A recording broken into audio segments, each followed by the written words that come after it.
je suis Carmen, coach et thérapeute et je vous fais une petite vidéo très dans la nature, comme vous pouvez le constater, pour faire un petit point sur ce que cette éclipse a laissé derrière nous et avec quoi elle vient comme changement. Et je vous propose trois choses.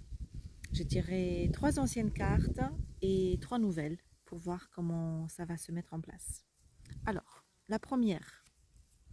Si on tournait en rond et qu'on était dans une espèce de spirale sans fin, dans un labyrinthe, eh bien, cette éclipse, elle est venue avec la décision, avec l'épée, c'est-à-dire la décision.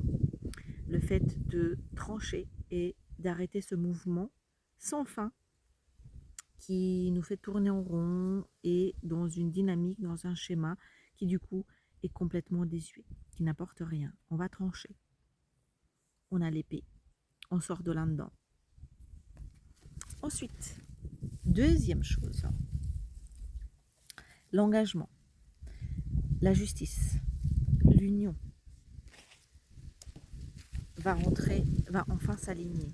S'il y avait ici des impossibilités de vous aligner avec vous-même, de vous marier avec vous-même, d'être à votre place en vous-même, ça s'aligne.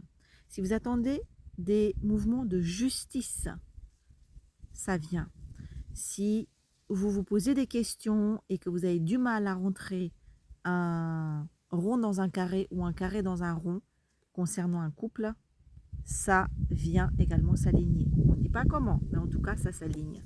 Ensuite, si vous aviez du mal à voir la clarté sur votre chemin, si vous aviez du mal à voir la prochaine étape, eh bien, lumière est faite pour voir, pour pouvoir envisager votre prochain pas, votre next step sur votre chemin de vie. Alors, petite dernière carte pour faire court sur la carte conseil avec cette éclipse, et c'est les tourneaux sont sonnés qui dit j'explore la force du collectif.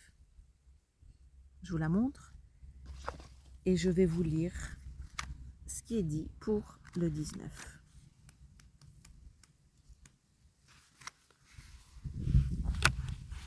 Aujourd'hui, les tourneaux vous invitent à reconnaître et à valoriser le rôle du collectif dans votre existence.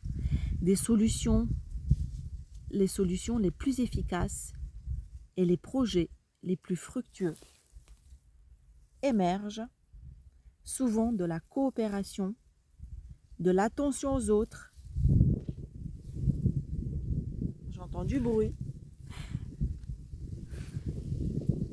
Et la synchronisation des efforts. Vous n'avez pas à tout porter seul.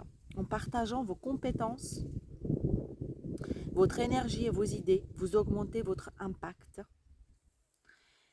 tout en tissant un réseau de soutien solide. Observez les interactions autour de vous, repérez les énergies possibles et laissez-vous inspirer par la puissance du groupe. Vous pouvez participer activement sans perdre votre individualité tout en tirant parti de la diversité et de la complémentarité des talents autour de vous. Alors, je pense que vous l'aurez bien compris, le temps n'est plus du tout à l'individualisation ou l'individuation, c'est plutôt en faisant confiance et en faisant appel à la force du groupe. Je vous souhaite tout le meilleur. À très bientôt.